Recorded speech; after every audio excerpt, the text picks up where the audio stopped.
Hey guys, I'm Breanna and I'm going to be your e-tutor, your SI leader, and your tutor for Pathophysiology or NUR 4125.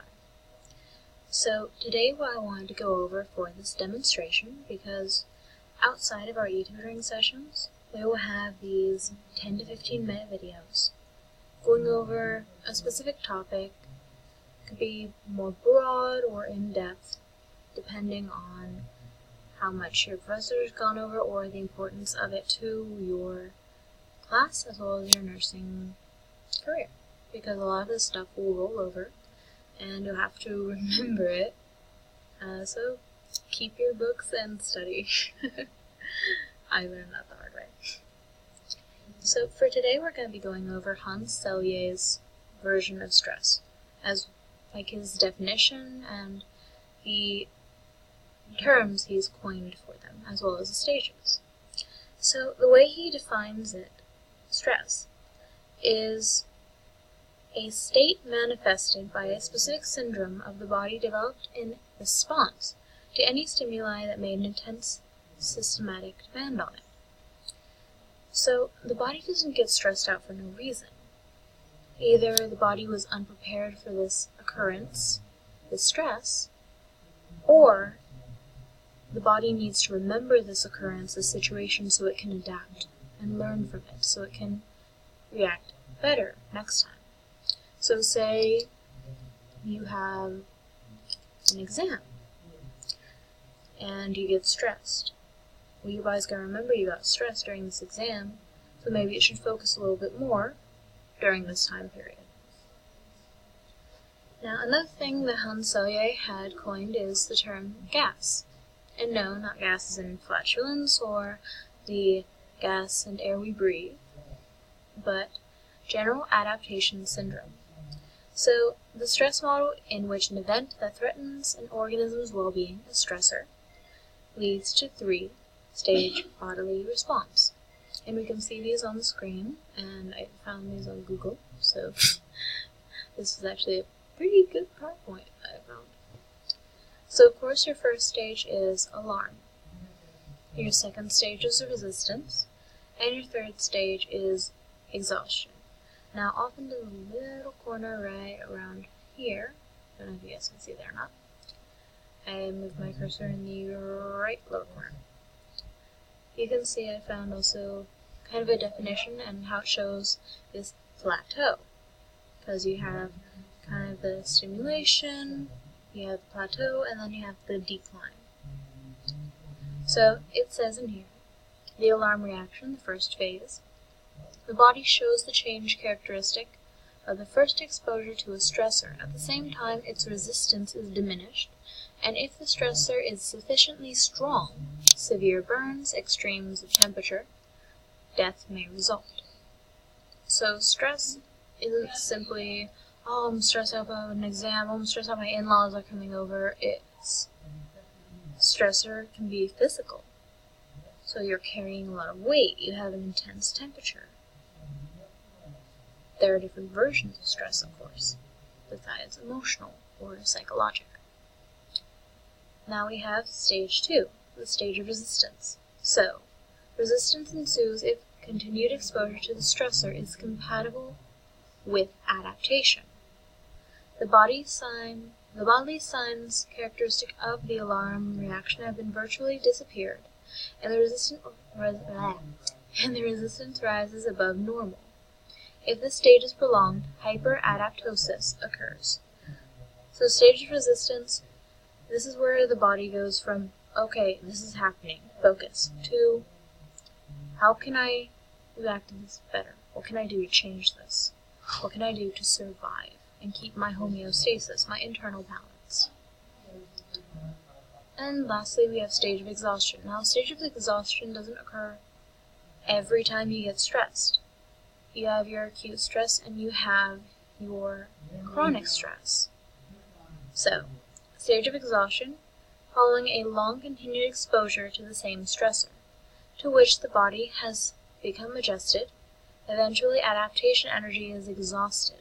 You don't have a limitless supply of energy, you have a set amount. The signs of alarm reaction reappear but now may be irreversible, and the individual may experience symptoms of adrenal failure, because your adrenal glands create your cortisol, as well as creating your adrenaline. Adrenaline, ta-da! Bad joke. And your adrenal glands are on top of your kidneys, which filter out or allow certain chemicals to remain within the body. So, for my version of alarm, which will be found in your textbook, it says, generalized stimulation of the sympathetic nervous system and HPA axis. This results in the release of catecholamines and cortisol. So cortisol you're going to hear a lot, because it's found in several syndromes and disorders of the body, as well as this hormone is what causes an increase of glucose or sugar within your blood. Sugar is used to produce energy and produce action, which is often in stress. When we're stressed, we typically will eat worse because we're looking for fat and sugars. Then resistance. The body selects effective and economic channels of defense. Cortisol levels drop as they are no longer needed. Again, typically this is where it ends with acute stress. Then we get to chronic. So, exhaustion. This is if the stress is prolonged and it overwhelms the body's ability to defend itself. Resources are depleted and signs of systemic damage appear.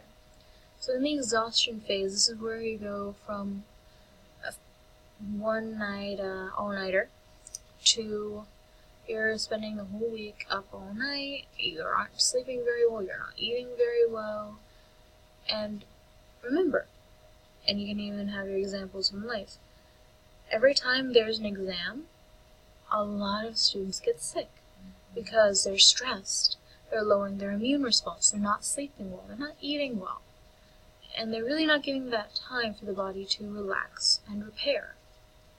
So, immune defenses are down, typically things that wouldn't harm them come through the defense system and they get sick, which then spreads everywhere to every person with a lowered immune system because of the same things.